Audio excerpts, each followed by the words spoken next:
में बच्चा है, नारी के गर्भ में संतान है, नारी के गर्भ में संतान। और एक बात और स्मरण रहे, नारी अगर गर्भस्थ बच्चा है और नारी को ऐसा लग रहा है कि ये जरूर कुछ परेशानी, कुछ कष्ट जीवन में आने वाला है, हो सकता है मेरे बच्चे को, शंका जो होती है उस समय पर भी स्वधा का स्मरण मूल हो जाता है। स्वधा का स्मरण, हम तो कहेंगे, कई लोगों ने भ्रम पैदा कर रखा है, कई लोगों ने भ्रम पैदा कर रखा है। कई महाराज लोग कह देते हैं कि जब गर्भ से नारी रहे तब शंकर भगवान को ना छुए, शिवलिंग का स्पर्श ना करे, शंकर जी को छुए नहीं। ना जाने कौन से महाराज ने कह दिया, एक आध बार मिल जाए तो पकड़ के सीओ लिया, जिसने कहा।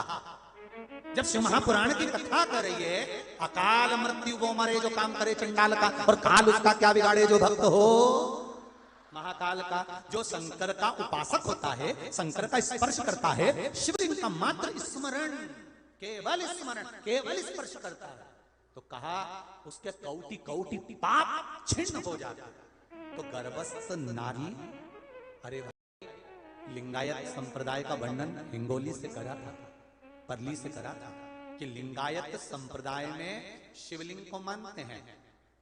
बच्चा गर्भ से जन्म लेता है, मां जब तक बच्चे को दूध नहीं पिलाती, जब तक उसका गुरु मंत्र नहीं हो जाता, उसको लिंगायत संप्रदाय के संत आकर जब तक गुरु मंत्र नहीं दे देते तब तक नारी उसको दूध तक नहीं पिलाती।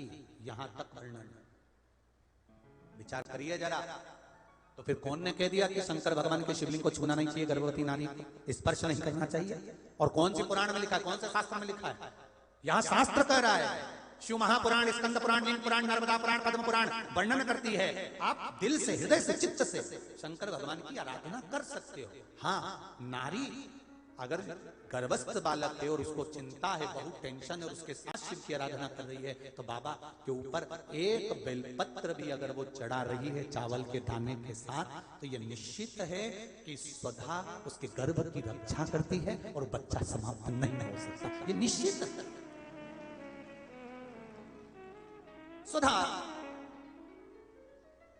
तप करी, साधना करी, और तप साधना कर कर स्वधा के सम्मुख में 3 बेटियां प्रकट हो गई हैं। वो 3 बेटी है महाराज,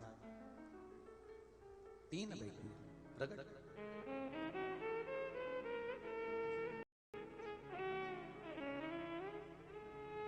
महाराज मैना, धन्या और कला, ये 3 बेटियों का प्रागट्य सम्मुख में हो गया। आप देखेंगे कल की कथा में कि मैना, धन्या, कला, इन तीनों के नाम से जिसको स्वप्न में सांप दिखते हो, मरे हुए व्यक्ति नजर आते हो, या घर में बार बार घात आ रही होती है, तो पितरों की 3 लड़कियां, मैना, धन्या और कला, इन तीनों के नाम से पीपल के पत्ते की बंदरवाल कैसे बांधी जाती है, जिससे घर में सांप भी नहीं निकलते, स्वप्न में सांप नहीं दिखते, और घर में कोई गलत कार्य नहीं होता, जैसे बच्चे गलत संगत की ओर नहीं जाते, मदिरापान